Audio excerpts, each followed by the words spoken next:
ครับท่านผู้ชมทุกท่านนะครับผมที่ติดตามรายการในให้ชีวิตจากสังคมแฮปปี้วันอยู่นะครับผมวันนี้นะฮะสังคมแฮปปี้วันจะนำสาระน่ารู้ดีๆเกี่ยวกับกลไก่มาให้เพื่อนๆหรือว่าท่านผู้ชมได้รับฟังกันนะครับโรคหูหนอนไก่นี่ฮะเป็นโรคชนิดหนึ่งที่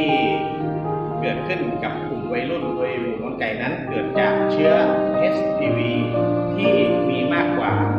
150 สายพันธุ์เลยทีเดียวครับแต่มีเพียงแค่2 สายพันธุ์เท่านั้นนะครับผมที่ทำให้เกิดเป็นโรคหูหนอนไก่บริเวณอวัยวะเพศนะครับเกิดขึ้นเป็นปีกเล็กๆนะฮะแล้วก็มีอาการแสบคันอาการเจ็บเวลามีเพศสัมพันธ์กันนะครับโรคเหล่านี้นะครับผมในการรักษาให้หายขาดได้โดยการใช้สมุนไพรแล้วก็ร่วมกับยาแผนปัจจุบันยาทานั่นเองนะครับยาแต้มนะครับสมุนไพรแฮปปี้วันนะฮะจะเข้าไปช่วยฟื้นฟูเกี่ยวกับระบบภูมิคุ้มกันในร่างกายของเราครับผมเพื่อที่จะให้ร่างกายนั้นสามารถต่อต้านเชื้อให้มัน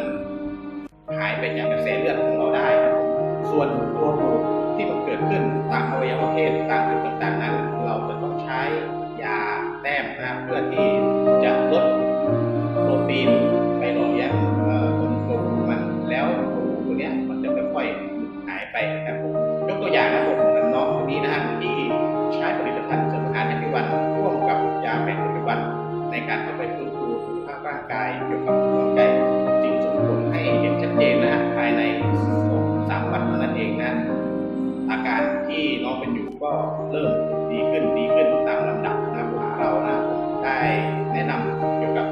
ผลิตภัณฑ์ที่ช่วยในการดูแลสุขภาพทางด้านหัวใจแล้วเราจะมีการติดตามเป็นขั้นตอนนะสอบถามแนะนำวิธีใช้กันทุกอาทิตย์นะครับจากตัวอย่างที่เพื่อนๆได้รับชมไปนะผมนั่นก็คือผู้ที่ใช้ผลิตภัณฑ์เสริมอาหารแฮปปี้วันจริงนะฮะร่วมกับยาแผนปัจจุบันในการฟื้นฟูสุขภาพร่างกายบรรเทารักษาอาการป่วยเกี่ยวกับโรคหูหนอนไก่นะฮะซึ่งเป็นโรคติดต่อทางเพศสัมพันธ์นะโรคติดต่อทางเพศสัมพันธ์ตัวนี้นะครับหูหนอนไก่ตัวนี้ไม่จำเป็นจะต้องมีการสัมพันธ์กันทางเพศได้เท่านั้นนะครับผมเพียงแค่นะฮะผู้ที่ไปสัมผัสกับผู้ที่มีป่วยเกี่ยวกับโรคหูหนอนไก่ก็สามารถที่จะรับเชื้อแล้วก็เกิดขึ้นในร่างกายของเราได้ก็ฝากเพื่อนๆหรือว่าผู้ชมที่รับชมผ่านทาง